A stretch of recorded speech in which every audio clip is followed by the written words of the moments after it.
Thanks everybody for coming and thanks for doing this virtually. Appreciate it.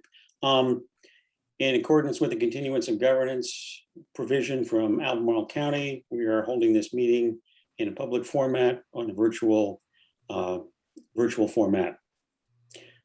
So thank you. David, you want to start us off? Sure. Yeah. So we've got some new members. Welcome. So Alita and Tony, both new members. AJ as well to this committee. So Wendy, Lindsay, Jim, we're going to have to show them how it's done, basically. So what we're here to talk about today is next year's budget. Normally, we wouldn't meet really until probably October, when the managers at JMRL have put in requests for operational changes, like new positions and things like that. Those would get reviewed by the board's personnel committee first, and then AJ and I will bring a draft budget to the budget committee. But we need some direction before we start that. The personnel committee has been talking for quite some time about the upcoming mandate to get to $15 an hour in the state of Virginia. The first step of that is January of next year, 2022, and it's at $11. JMRL is already there as of July 1. We have brought all staff up to $11. The next steps go annually after that. I think it's $12, then $13.50, then $15 over the next 3 years. That's what's in the state code. So it's been a long stated goal of JMRL's to get our minimum wage to $15, and we've been working on plans for this. The personnel committee met, discussed some methodology. Sierra Hammonds is on the call today as an attendee. She's our new collections and HR specialist. So she took Zach's position. And before that, Zach and I worked with Albemarle County to see how they were addressing their compression issues and their minimum wage issues. They gave us some good information. In the end, we decided on a strategy called salary penetration, which we took back to the personnel committee, and they approved it. So I've got some numbers based on that strategy that I wanted to share with this group. And we basically got 3 options on how to put together a budget for next year. So this will help AJ and Donnelly and Sierra and I with some direction on how to format the budget. So first, I'm going to look at a little bit of math. There won't be a quiz later, and I will email this all out to the whole library board once I'm done. Once this meeting is done, and you all have made a choice. As a committee, you know, we don't make any motions. Basically, there's nothing that we can do that's binding to the board or staff. We can just make a recommendation to the full board, which we'll discuss more next week. Okay. All right, so I'm going to share my screen. Wendy, are you okay? Can you hear and see? Thumbs up. It's like a little bit of lag on Wendy's part. Yeah, look.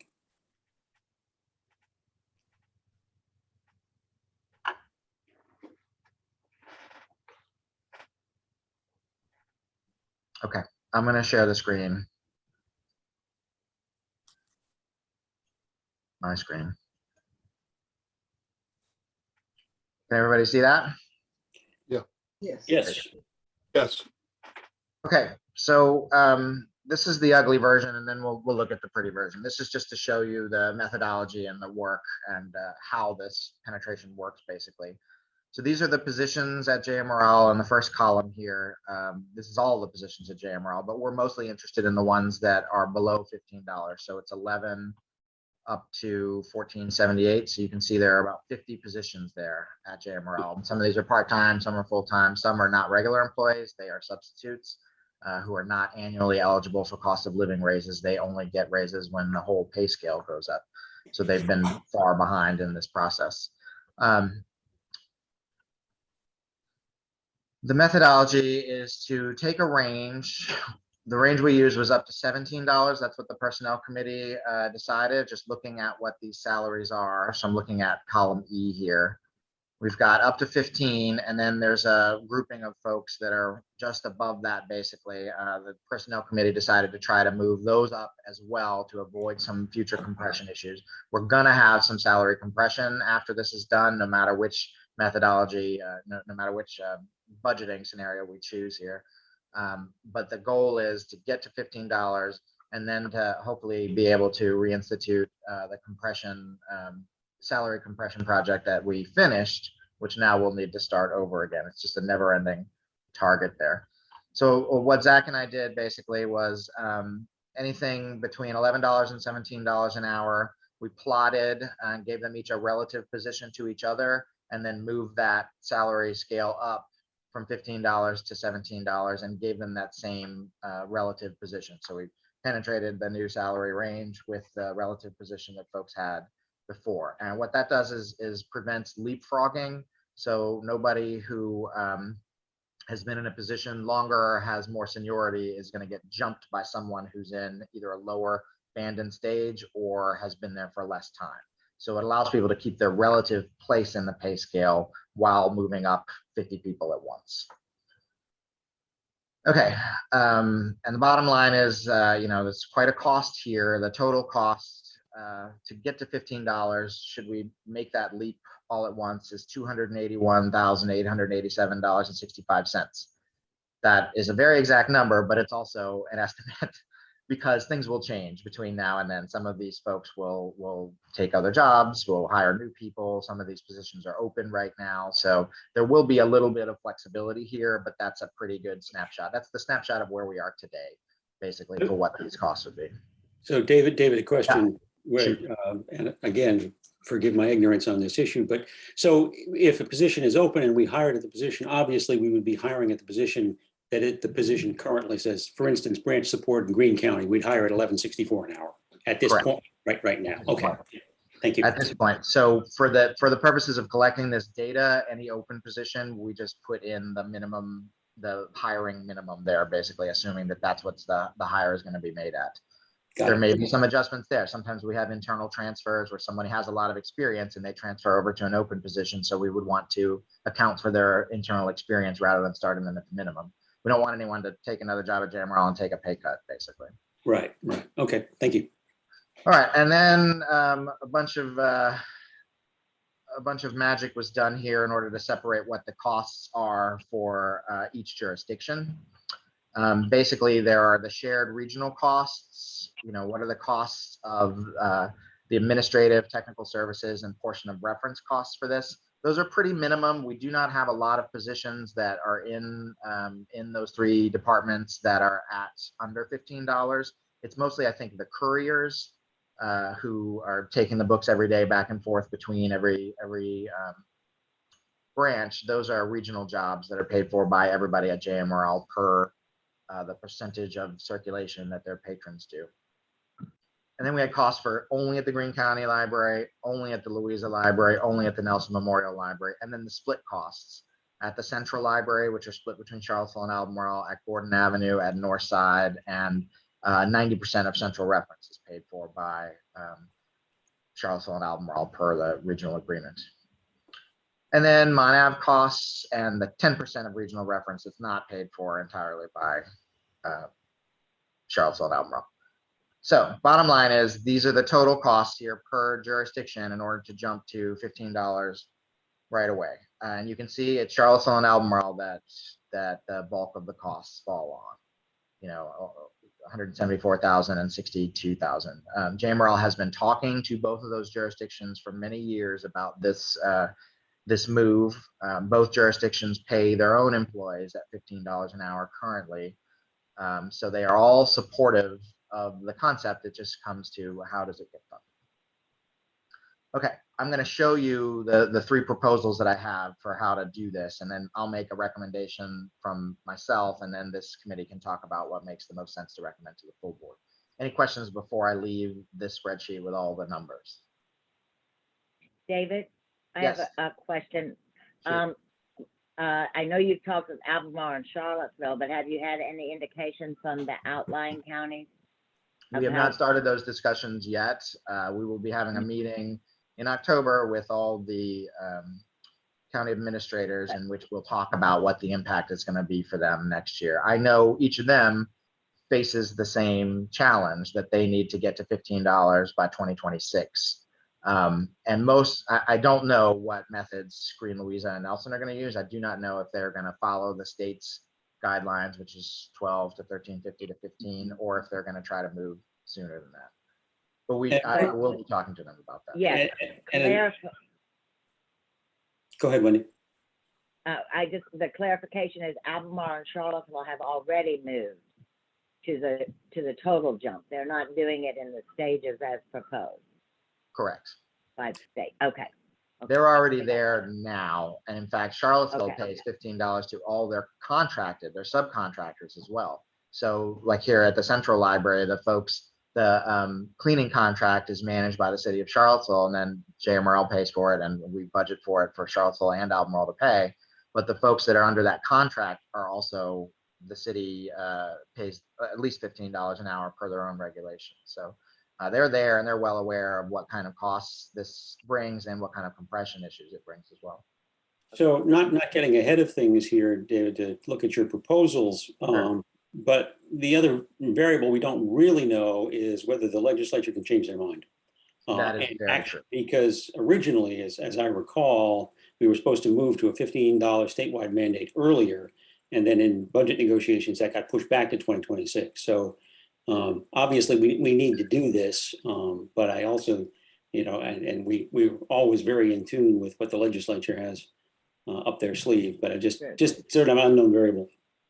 That's a great point, and I think that probably some of our smaller jurisdictions might be waiting that out too to see, because right now it's written in state code by 2026, so it is law. Right. It got stretched out, as you said, Tony. It was going to be all at once or something like that, but I know there are folks out there who think that if politics change in the legislature, then that code might be revised in the next few years. So I could see a jurisdiction saying, well, like, why do this now if it's not going to be there? The problems, though, that we're having are with hiring, recruiting, and retention in this area, where everybody is paying a higher salary than they were a few years ago.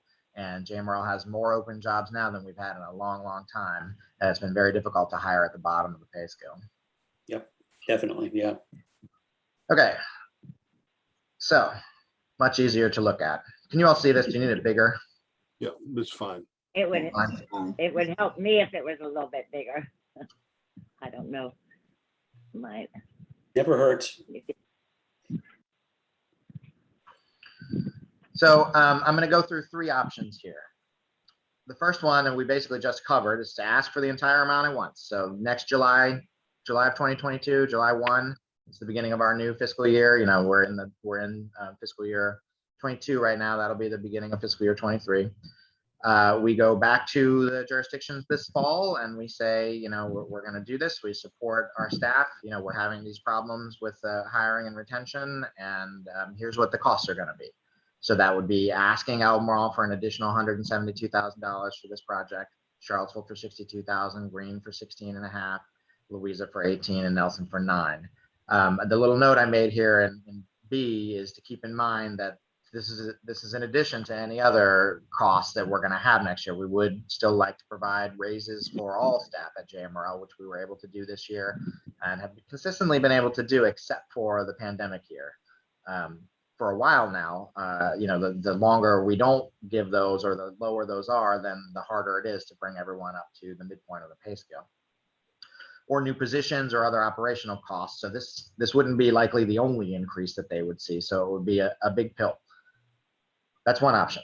And that would require a lot of board advocacy, basically. It would mean, Jim, you and I talking to not just the Greene County staff, but also the board of supervisors out there and explain to them, what we're trying to do. Same for Alita and Wendy, especially in those three jurisdictions. Wendy looks very frozen on my screen. Yeah. Okay. Option 2 here is to follow a strategy that JMRL has pursued in the past when it comes to personnel. We did a 3-year rollout the last time there was a salary study at JMRL, which was about 8 or 9 years ago. And then shortly thereafter that, we did the compression adjustment that I mentioned. And the goal of the compression adjustment is to set people on a course so that when they are with the organization for 8 years, they're at the midpoint of their salary range. So again, doing this project is going to necessarily put that out of kilter again. A lot of people are not going to be on track for that anymore. So moving forward, we're going to have to talk about that, but one thing at a time. So what we would do here basically is charge the jurisdictions and roll this out over 3 years so that we would get to the $15 by the time the state is requiring it. So that would mean next year going up to $12 an hour for the bottom of our pay scale and charging our jurisdictions a total of almost $70,000 on top of any other costs that are above and beyond what we're charging this year. And that would be 43,000 for Albemarle, 15.5 for Charlottesville, 4,000 for Greene, 4,600 for Louisa, 2,200 for Nelson. The next year is a bigger jump from 12 to 1350. So that total cost there would be $104,000. So the cost would go up for each jurisdiction. And then the final year is also $1.50 up to 15. So these would be the increases every year. You know, the total over year one is going to be the same as what it was up here. So for Albemarle, 3 years from now, they would be paying $172,000 more. But every year it would go up 43,000, 64,000, and 64,000. So that's what's behind door number 2 there. Door number 3 is where we get creative. I don't mind saying ahead of time that I expect that I know that this is my favorite door and the one that I'm going to be recommending. Wendy, I can see you now. Can you hear us okay? Yeah, I can hear you fine. I don't know why I'm frozen, but I can hear and see you. Okay, great. And that would be to do a combination of 1 and 2 here. Basically to jump to $15 an hour for the bottom of our pay scale in July of 2022. So 9 months from now or 8 months from now, whatever that is, 10 months from now. But to charge the jurisdictions over a 3-year period as option 2 suggests. So at the end of 3 years, they would have the total responsibility for the new salary structure that we have in place. But at the beginning of it, we would charge them incrementally for the next 3 years. So it makes it a bit more palatable for the jurisdictions. JMRL would need to use our year-end fund balance to make this happen. For those of you who've been on this committee for a while, you will recall that there is written into JMRL's regional agreement that we cannot carry over more than 5% of our operating budget annually. If we have more funding than that after our audit, then we need to return it to the jurisdictions per their circulation percentages. That is a very rare occurrence, but it has happened in the last few years. It happened last year during the pandemic year, because when we were shut down in the 4th quarter of the fiscal year, we didn't spend as much money. And at the end of that, we were giving some back to the jurisdictions. It happened also about 3 or 4 years ago. Basically, though, that fund is healthy and is, I think of it as a well, basically, and the well is pretty close to the top. And every year, if we have savings, if there's money that's not spent in the operational budget, it gets dropped into the well, and then we have to spend down in order to avoid scenarios where we've got too much money in the general fund. So projects that the board has taken over in the past include adding new books, buying vehicles. Last year there was the one-time salary adjustment, but there has historically been an anticipation of having some extra funds to put into the general fund. So this would be a little bit of 2 birds with 1 stone. It would allow us to bring that down to a more reasonable level, and it would allow us to make a move to $15 an hour for our lowest paid staff right away. This is what I'm going to recommend to you all that we discuss and potentially bring to the full board. Okay, so how would that work? Year 1, the jurisdictions would pay $69,870, and it would be the same breakdown as in the scenario 2 here. So these are the increases for each jurisdiction. And JMRL would cover the difference basically, which is over $200,000. So it's not a, it's a commitment basically.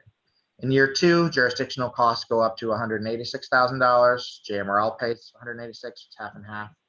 In year 3, it flip-flops from year 1. The jurisdictions are paying basically 2/3 of this, and JMRL is paying or a quarter of it. My math on the spot is not great. I'm great when I have a spreadsheet at some time. But at any rate, after that, the entirety of the cost would be part of the operational budgets for each jurisdiction. So this would be a departure. It would mean the board has to authorize spending the general fund. It would mean a different looking budget where AJ and I would have to make a note saying that, the overall, we're asking for less than we're expecting to spend next year, and we're going to cover it with this general fund here. But I think that if we have the commitment to our staff that we should have, then we need to figure out a way to make this happen. I think this would be palatable for our jurisdictions. These funds are their funds that they have paid into JMRL over the years. So this money came directly from Charlottesville, Albemarle, Green, Louisa, and Nelson. It's not grant funded. It's not from the state. It's not from the federal government. It's from our local jurisdiction. So it's a way to fairly share that out in order to meet this goal that's not only a stated goal of JMRL, but state law. So a question about you talked about the 5% general fund reserve, I'll call it. Correct. And we're talking about using that over 3 years. And it sounds as though in the past 3 years prior to this, or 5 years, we've had pretty much a 5% reserve. In other words, so when we're calculating these costs, we're pretty confident that in years 2 and 3, we would have enough in the reserve to be able to do this. Yeah, there's enough in the reserve now to cover all 3 years of this. I just deleted the Got it. number. Okay. Yeah. We haven't had our audit for this year yet, but last year's audit had over $400,000 in that reserve fund. It was right at the 5% mark, and AJ and I are expecting that this year will also be right at the 5% mark. That goes up a little bit every year as that mark as our operational budget goes up. So we're expecting it to be somewhere around $430,000 in reserve after the auditors are done looking at our books for last year. Good. So it's about the same, the numbers are close basically. There's a little bit of a deficit now that I look at that. So 209 plus 186 plus 69. So that's closer to 500 than 430. But yes, we are expecting that in the next 3 years, there will be $70,000 in savings, either in salary savings or in some other fashion. And if not, then we would need to go back to the jurisdictions and say, you know what? I believe we could probably chart back. Jerry was working on a project before he left, chart back what the reserve has been annually, and it has been at 5% or shortly within for at least the last 10 years. Okay, good, thanks. And that is not going to, since that's already been figured in, that's not going to deter any needed expenditures in any other area.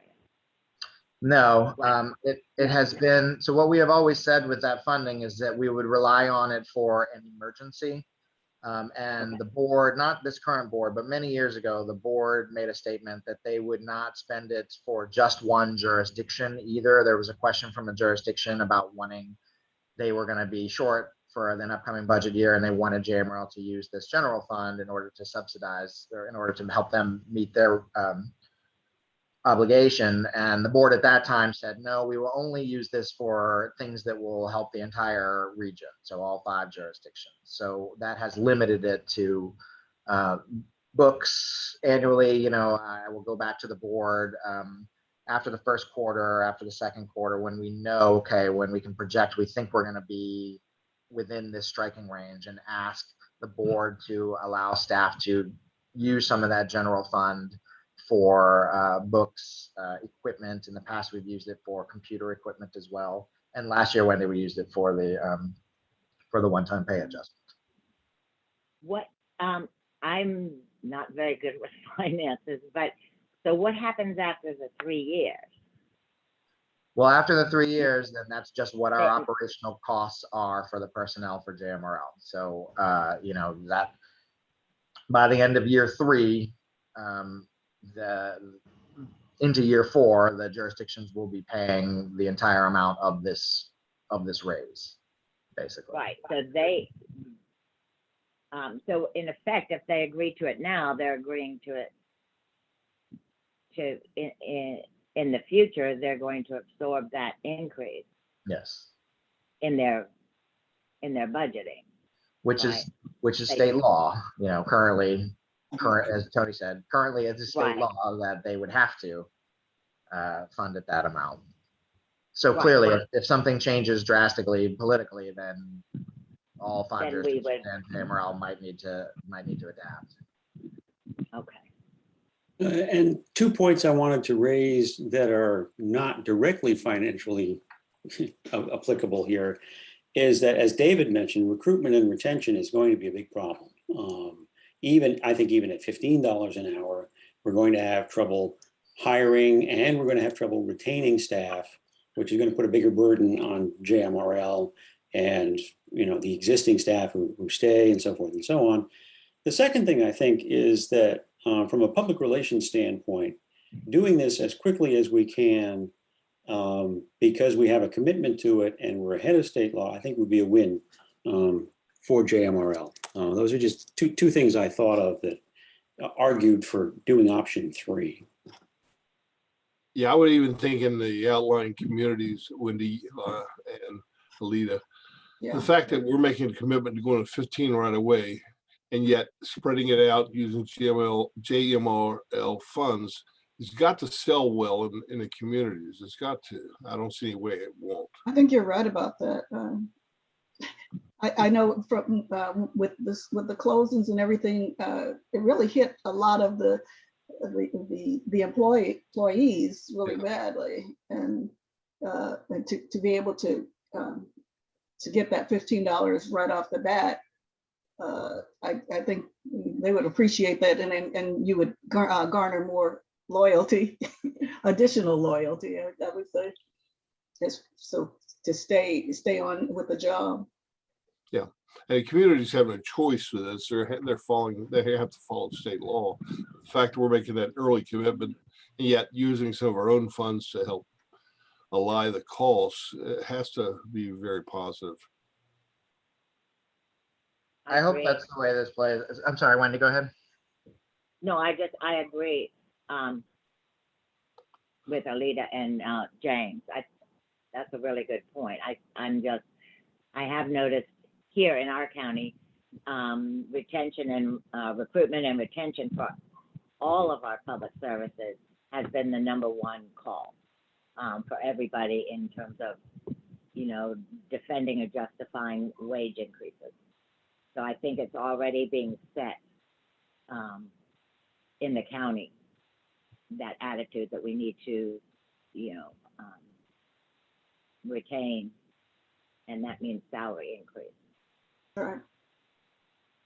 I think all of our county governments are aware of I know in Louisa, there was a thing with I think it was the sheriff's office looking at their neighboring Right. counties, and they were losing employees left and right. So they Board of Supervisors moved very quickly to help with that situation. So I think they all understand the retention, the hiring and retention, recruiting, hiring and retention problems. And of course, they're going to be facing them themselves, in the next few years. So. I'm going to stop screen sharing unless people I'll keep this up in the background. So if we need to refer back to it, we can. That way we can look at each other. I didn't have it. So the full board on Monday, this is an agenda item for there's 2 things. There's a report from this committee, which Tony will give just to say we talked about this. And then there's an agenda item where staff are asking for the board to vote on one of these. So I would like to have a recommendation from this body, basically, to go back to them to say, here's what the Budget and Finance Committee recommends. And then I'll send all this information out. It didn't make it into the handouts for the full board meeting, but I can email them out to everybody so they have a chance to review it before Monday. So it's not just being caught by surprise. So what are your thoughts? Personally, I think that options 1 and 2 are fine. I think there's poor AJ is going to have to manage any one of these 3 things. So I think option 3 helps JMRL, gets us quicker to where we want to go, and probably allows us to sell it to the jurisdictions a little bit more cleanly. Yeah, I agree with that. I agree as well. I agree also. Lindsay, you're muted. Are you still here? Do you have thoughts? Lindsay. Lindsay. Where Yes, I'm here. I like option 3. Okay, I think that I think going to $15 would be a huge boon to the staff. So we have so many people who are unpaid, less than 15, and they would be so delighted. And I think the way you described it as being sold over 3 years to the counties makes it more palatable politically. one hopes. Does that sound like a recommendation? Anybody opposed to that, Tony? If you on Monday say the board finance committee recommends option 3? I'm happy to do that, David. I think that's the consensus of the group. Yeah. I believe that's all my spiel then. Anything else you all want to talk about? Now, AJ, we'll be down on Monday with the truck to pick up the money, so just be ready. I'll just stroke you a quick check. It'll be fine. Okay, good. We want one of those big checks that we Yeah, always have at the exactly. first branch, you know. Just to have a date of 2020, 2026 on it. I was thinking maybe Oprah fashion. You get $15. You get $15. You get $15. So yeah, this is not a just for Lindsay's sake here, because I know she had asked me about timing on this. This is nowhere close to a decided issue. So this committee will send it to our full board, who, if they accept the recommendation of this committee, means that when AJ and Donnelly and I are putting together the budget, we will use option 3. But then the full board needs to vote on that, and then we need to take it to all 5 jurisdictions, and then the full board won't vote on anything until next May or June. So we're not making an announcement like the SBCA the other day announced that they were going to $15 an hour. Right. We still will require the support of our 5 jurisdictions. So it's not happening until we have everybody on board. And David, the budget committee will be getting together early October to look at the entire budget as a whole. Obviously, it's Yeah. BP. Yeah. Good. So we can kind of, now that we've got these numbers, we can carve those out to see, okay, well, what would it look like if we had to pivot to some other scenario? David, may I ask a question? Sure. Could you go over the compression issue again, what you said at the beginning? I was trying to Yeah. make notes and So JMRL just finished last year, the year before last, a compression adjustment project, which was done over 3 years. We used an algorithm that Albemarle County's HR departments used and gave to us that basically says, if you have been at JMRL for 8 years, you should be midway through the pay scale for your band and stage. And the way that we did that was we figured out like who needed to be where in order for that to happen. And we capped raises for those individuals at 7% per year. So if somebody needed a 21% raise, they got it over 3 years. It was 7%, 7%, 7%. Since that time, though, the pay scale has been adjusted to reflect what it should be, which is that the maximum is supposed to be 65% over the minimum, and it hadn't adjusted. Every time the board had brought the minimum up by 1%, the maximum had stayed the same. So because that all shifted, the midpoint shifted, even the folks that went through that process are behind.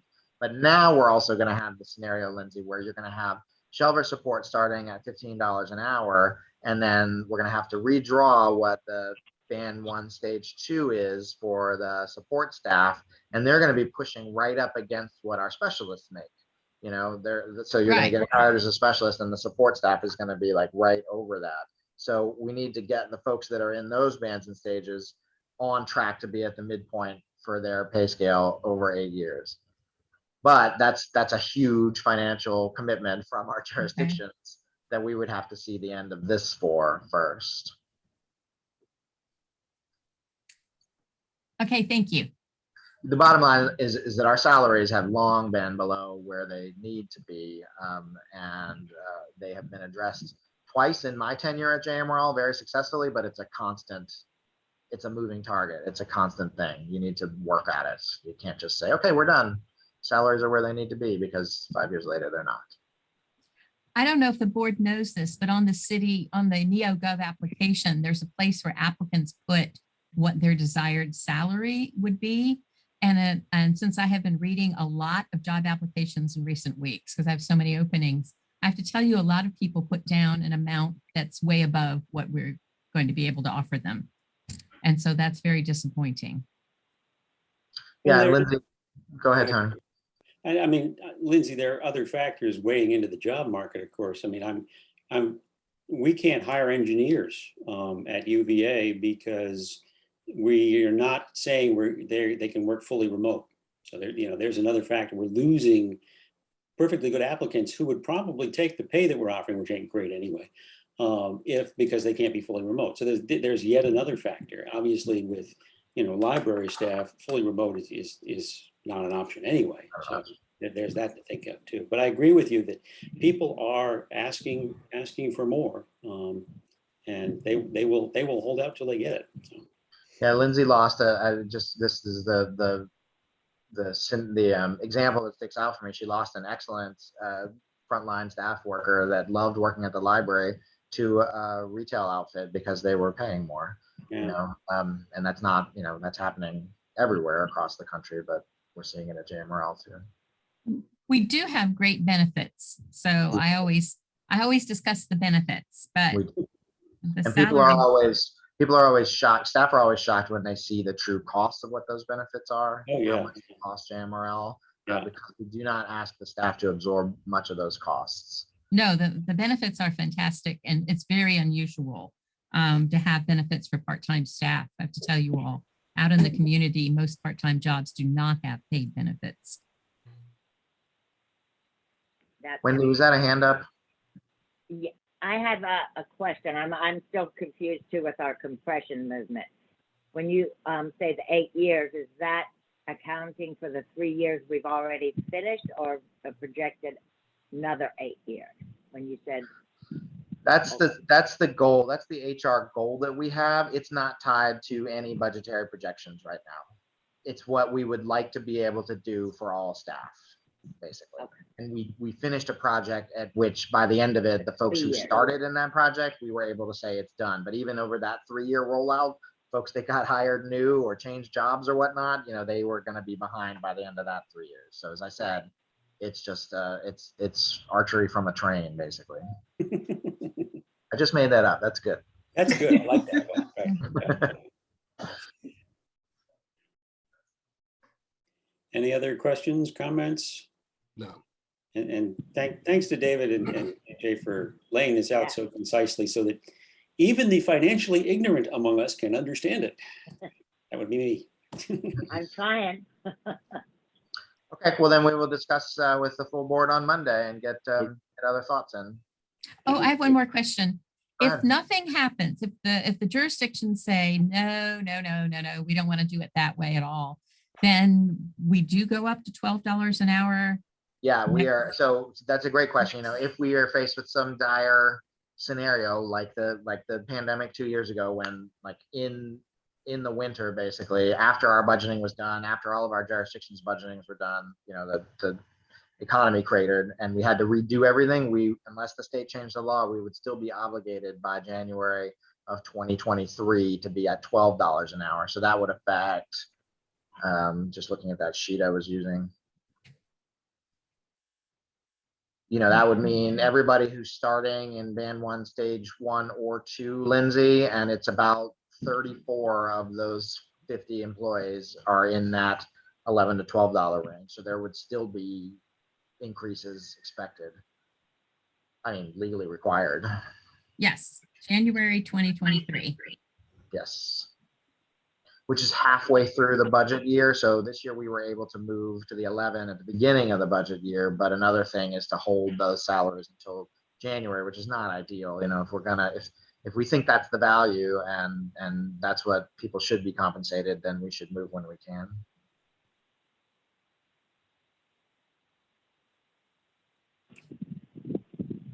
And all contingent on the General Assembly. It is currently law. So, they would have to change the law. But that's the case with any law that's out there. Right. Yeah. It's a good place to be starting from though, Wendy, because it's on the books. Yep. And of course, Tony, I think maybe what you were thinking of was that there was going to be a federal jump. That was one of the things that the president was looking at last fall. That's right. Right. Yeah. So those types, that could happen, next year he could decide it's going to be a federal law. So yeah. I saw something this morning, MIT has a living wage calculator. And if you plug in Charlottesville and you're a single parent raising one, living wage is like $32 an hour. Yeah, I'm not surprised. Yeah. So Yeah. even 15 is going to very quickly be, Yeah. 15 looked great 10 years ago. yeah. I don't think anyone at Northside except for me makes $32 an hour. Yeah, I mean, it's not Okay. sustainable on an organizational end, but it just says something about the high cost of living in Charlottesville itself. Right. Right. Yeah. All right, Tony, I think that's all I have. Okay. Thank you, everybody. Thank you, Tony.